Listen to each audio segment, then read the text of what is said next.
Di balik setiap batu nisan, ada cerita tentang keluarga, kenangan, dan rasa hormat pada orang yang sudah tiada. Di Surabaya, ada satu keluarga yang sudah turun-temurun membuat bongpai batu nisan khas Tionghoa sejak tahun 1930-an. Di era generasi ketiga ini, proses pembuatan bongpai batu nisan dibantu dengan teknologi modern. Setiap bongpai dibuat dengan penuh hati-hati karena setiap ukirannya mempunyai arti tersendiri.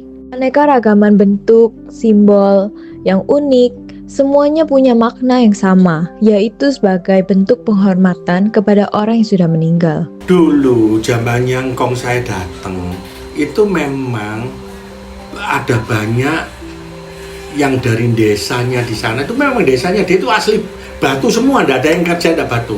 Nah dia datang ke sini itu ya semua buka batu-batu gitu.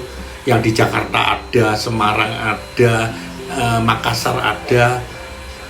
Tapi kalau saya bilang sekarang turunannya mereka tidak ada, mungkin di Semarang atau di Makassar ada.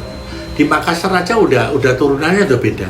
Nah, di Semarang itu masih ada mungkin, tapi yang eksis cuma kita. Ukiran khas pada bongpai masih menjadi elemen utama, walaupun bentuknya sekarang sudah lebih sederhana. Saya termasuk generasi ketiga. Ya, itu engkong saya generasi pertama itu asalnya itu tahun sekitar 1935 itu datang mungkin 1930 ya datang ke Indonesia itu pertama kapalnya itu mendarat di ini Sulawesi Makassar. Setelah itu engkong saya mungkin di sana itu kerja atau gimana terus lanjut ke Surabaya, yaitu generasi pertama yang bikin perusahaan ini dan sampai sekarang itu engkong saya. Proses pembuatan bongpai kini tak sepenuhnya dilakukan secara manual. Seiring perkembangan zaman, sebagian tahap pengerjaannya sudah menggunakan alat modern. Ya kalau zamannya engkong saya dulu bawanya itu batu itu cuma nggak ada ukirannya, batu mentah. Jadi benar-benar batu itu diukir sampai jadi sesuatu apa itu namanya bongpai. Nah itu prosesnya lama sampai dipoles mungkin tidak pakai mesin dulu pakai tangan semua pakai tangan. Nah kenapa kok kita khusus sebab ukiran itu banyak seperti kalau ngukir patung atau apa ya toh. Tapi ini kan ukir bongpai. Ya karena di sananya juga bikin seperti ini. Jadi bong itu artinya kuburan, painya itu yang disembayangi itu. Jadi papan yang sembayang. Jadi makanya namanya bongpai. Tuh. Ya itu secara awalnya begitu. Kita bikin itu, tapi kalau sekarang sudah bikin macam-macam gitu. Dalam kepercayaan Tionghoa, bongpai memiliki peran penting sebagai media penghormatan dan penghubung dengan dunia roh.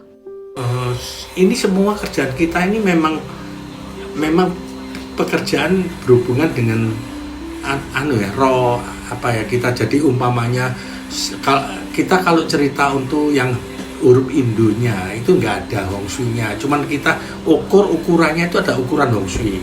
Cuman kalau kita tulis Chongwen Mandarin itu ada Hong Shui-nya, ada hitungannya.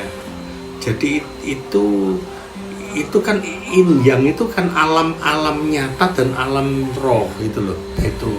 Itu ya memang kita sendiri tidak tahu alam roh itu bagaimana.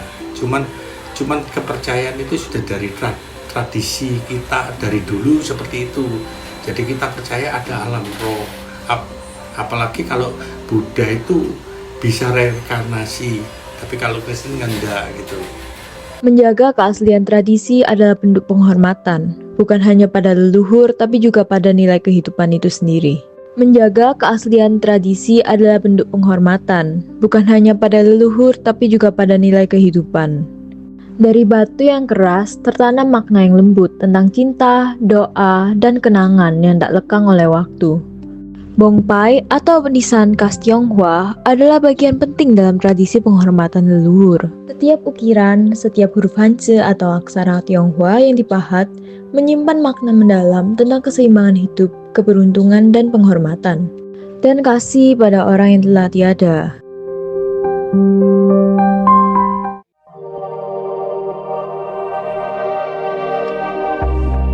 Anda News, aktual,